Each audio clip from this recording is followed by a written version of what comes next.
Sanibonani guys, igama unqabeleni basela masibela eithonga ngomhla ka-23 February. USanele umane wahlala phansi eqhanqalazini eshaya uvalo lumeqa emva kokuthi kuqhuma isibhamu phela uzama efuna ukubulala unkosikazi wakhe.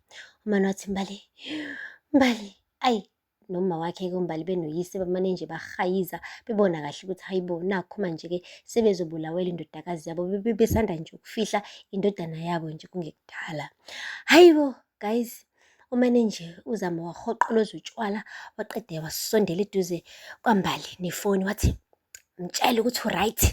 Nangampela uMbali wathi Sanele, wathi Mbali, wathi ngi-right, wathi hawu Mbali. Kubonakala ukuthi nje ukuzwa ivoyisi kaMbali kukodwa kuyayikhulula inhliziyo yakhe uSanele. Uthe suka lapho uzama walithi hlwi ucingo kuMbali. Wathi lalela la, angithi uyazi ukuthi ngiyahlanya mina, angithi uyazi ukuthi khona intambo kagesi ebuye ingacobhozi la kumina. Ngakho-ke ngifuna wenze lokho engizokutshela khona, otherwise ngizomane nje ngithatha inhlamvu ngihlakaze ubuchopho bale ntombi yakho. Oh guys, umane wathi uSanele ufunani? Hhayi ngibone nje ngontanzelula isandla efuna ifoni phela ukuthi ibuyele ezandleni zakhe. Uzama-ke manje akusamele akhulume, sekumele kube yamadoda-ke manje ingxoxo. Hhayi nangampela-ke guys, uzama walithatha ucingo walinikeza uyise. Wamane wathi mfana wami, ngifuna ukutshela ukuthi-ke ngifuna u5 million esandleni ungayifaki ebhenki. Wathi hayibo Ntanzi, ngizoyithathaphi mina imali engaka? Ngiyakhuluma manje namajaji ukuthi aqaqe imali zakho, wathi ungazolilinga ungenze isilima wena. Ngiyawazi lawo majaji lokhu ukukhuluma ngawo ukuthi vele angeke ayiqaqe imali yami. Angithi uyazi ukuthi umthetho awuphulwa. Ngithe ngifuna u5 million 24 hours ngikunikeza wona. Wathi hawu kodwa Ntanzi, awusanginikezi ngisho isikhathi, ngidinga isikhathi. Wathi ngebhadi-ke mfana wami, isikhathi iyona into engenayo nami, yingakho ngikunikeza u24 hours. Yabona nawe ukuthi isikhathi esichashwe yinja. Hayibo guys, umane nje wathi-ke ngikunikeza u24 hours cela u5 million. Mengenjalo unkosikazi wakho-ke impilo yakhe ilele ezandleni zakho, ngifuna ukwazi lokho. Wabelicima ucingo wakhuluma yedwa uSanele encenga ubala. Lapho-ke umane nje uzama wavuma ngekhanda, kubonakala nje ukuthi uyasho ukuthi nazo-ke iba ngibe ngakho baba. Akupheli lapho-ke guys, uMbali ubesathe nje bandla uhleli lapha ehlalweni sakhe uboshiwe kabuhlungu kanjalo kwangena uphinda-ke guys uhambile ukuthenga i-Tupperware egcwele ukudla. Waqede lapho wathatha namanzi wakuthi eduze-ke kukaMbali. Wathi idla la, ngiyathemba ulambile. Wathi uMbali angilambile mina. Wathi hayibo usukhohliwe yini ukuthi ungitsheleni wena? Mekuthi awulambile wena kodwa lo wesibili yena ulambile angithi. Wathi manje ngidle kanjani ngisesimeni esinje? Wathi angikuqaqanga. Wabehambe yomqaqa. Wathi kumele udle uphuze amanzi ukuze phela lo wesibili asuthe nje. Hayi wabona umusa omkhulu kuMbali, wagcina esekhuluma nento engamelanga ayikhulume. Wathi phinda yazi, mengase nje labantu bethi ngibulala ungangibulala ngampela? Wathi yini-ke manje ngimbuzo, ungibuzelani-ke nje lowo mbuzo? Wathi ngisho ngoba ngiyakubona ukuthi wena unenhliziyo enhle, angifuni ukuthi ugcine nawe usuthola amachaphazelo ngenxa yokuthi nje labantu laba bathi enza izinto ongamelanga uzenze. Wathi vala lo mlomo udle ukudla kuphela. Wathi ngiyakucela bandla phinda, uyazi phela uma wakho benoma wami babangani, uyazi uma Mfethu. Wathi kalinge phatha igama lalowo mfazi.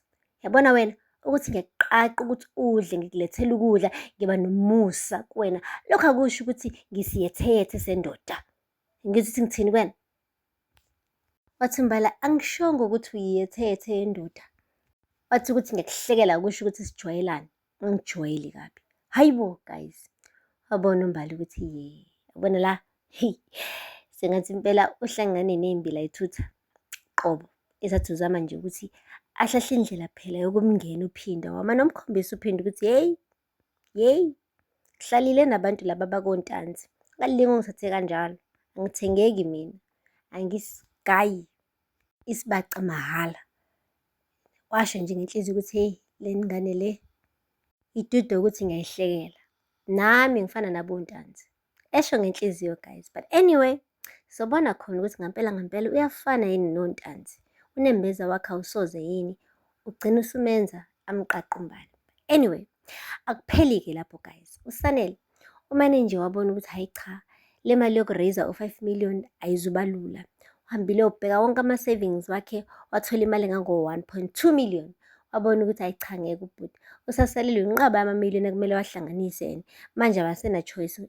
Into ekumele ayenze ukuthi nje ahambe uyodayisa inkampani iMagwaza Construction yonke. Ayibo guys. Umane nje wayisho le ndaba kuNjinji. UNjinji wazama ukusho ukuthi hey, le nkampani kwakuyababa wakho nobaba wakho wayisa kubanele. So nje ibhizinisi lomndeni leli, wathi lalela, leli bhizinisi alisho lutho mekuwukuthi umbala akekho eduze kwami.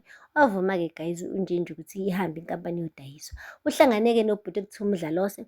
UMdlalose-ke wamchazela ngalo lonke ibhizinisi nokuthi lenza imali engakanani. Wabona impela ukuthi hayi cha, sengathi ibhizinisi elisebenzayo nelihiqizayo imali. Wabuza ukuthi umalini, wathi uSanele 5 million. Wathi 5 million? Wathi ya. Wathi okay ngiyezwa. Wathi kodwa inkinga la, lo 5 million ngudinga khona namhlanje futhi ngudinga esandleni, angudinga ebhenki. Wathi maye, ngizowuthathaphi mina u5 million ngokukhulu ukushesha kangaka futhi udinga nasesandleni, futhi ngaphezu kwalokho awunginikezi ngisho amaphepha engizowasayina. Ngizowazi ngani mina ukuthi awungiqoli wena? Hayi suka, ngiyahamba mina. Wahamba uMdlalose, wagijima uSanele wamlandela ngemumva, esho phela ukuthi ngiyacela bandla, le nto iphakathi kokufa nokuphila, ngiyacela bandla ukuthi uyithenge le nkampani. Wathi kodwa u5 million? Wathi ngcono ngingahlanganisa noma u2 million. Wathi 2 million? Ngeke. Enza kube u3.5. Wathi ngeke.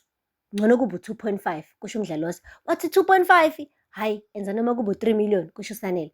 Wathi okay, kulungile, ngizoyithatha ngo3 million. Nangampela-ke guys uMdlalose wahlanganisa u3 million. Kukhulu ukuphuthuma wayethatha imali wayinikeza uSanele. uSanele-ke wahamba waya kubo bayibalisisa kahle-ke abe naye-ke uNjinji, bahlanganisa nalo 1.2 million. Hhayi kuthe sanjalo kwangena-ke omgabadeli nabo bephethe imali egcwele isikhwama eqoqwe umphakathi guys. Umphakathi nawo ungenelelile waphosa isandla, okusho kona ukuthi uNtanzi usaqhubeka nokuxhaphaza umphakathi. Wayebhizi esetha ama-protection fee, namanje-ke futhi usefuna imali emphakathini ukuthi nawo ukufaka isandla phela ukuze kutholakale lo 5 million wakhe awufuna ngenkani. Guys, akupheli-ke lapho. Uthe kusanjalo wabefona uNtanzi, wabuza-ke ukuthi imali yakhe isihlangene yini. Hhayi nangampela-ke guys uSanele washo ukuthi hhayi khululeka, imali yakho ikhona ila phambi kwami. Eyi ngabona uzama ehleka yedwa. Waqede wathi cela ukukhuluma noMbali. Hhayi, wamnikeza kucinga uMbali. Wathi sithandwa sami. Wathi uMbali yebo. Wathi ngiyeza ngizokukhipha manje. Wathi ngiyazi awukazi wangibhekisela phansi wena sithandwa sami. Waqala futhi wacasuka uzama. Waluthi hli ucingo kuNtanzi. Wathi yabona-ke akusisona isikhathi sokuthandana-ke lesi-ke manje. Wena ngitshela ukuthi imali yami ngiyithola nini, kuphi, kanjani. Nangampela-ke guys yilokho-ke manje sekulindiwe ukuthi kuhlanganwaphi, nini, sikhathi sini, kuzobe kugqokweni, amaphoyisa obvious uzothi awangamlandeli. Yonke leyo mgomo nemibandela-ke uzobe seyayibeka kusho ukuthi uNtanzi-ke mase sekuzoshaywa le mali le i-exchange phela. Ayi guys uSanele useluze kakhulu bakithi, and uthe seyihambisa inkampani yakubo, yazi isithombe sikaBanele belilokhu sithi phayi. Evela uSanele phela ebheke emumva embona uBanele, esho uBanele ukuthi wena uyisandla sokudla mina ngiyisandla sobunxele. Esho uSanele-ke ukuthi hawu bafo, kuzomele manje ngibuye ngize lapho ezweni labaphila wena ubuyele emumva. Esho uBanele ukuthi soze ngakushiya bafo. Kuyabonakala manje ukuthi singathi noSanele usefuna manje i-helping hand from ubhuti wakhe, ngoba le mpi eyedwa angeke akwazi ukuyinqoba. Uyayibona guys, ngoba futhi mesikhuluma amaqiniso engayenza lento uNtanzi ukuthi athi ahlangane endaweni ewukuthi nokuthi ebukufika khona athathe imali aqede futhi amdubule uMbali, aphinde adubule nawe uSanele cause uNtanzi unenhliziyo embi siyamazi.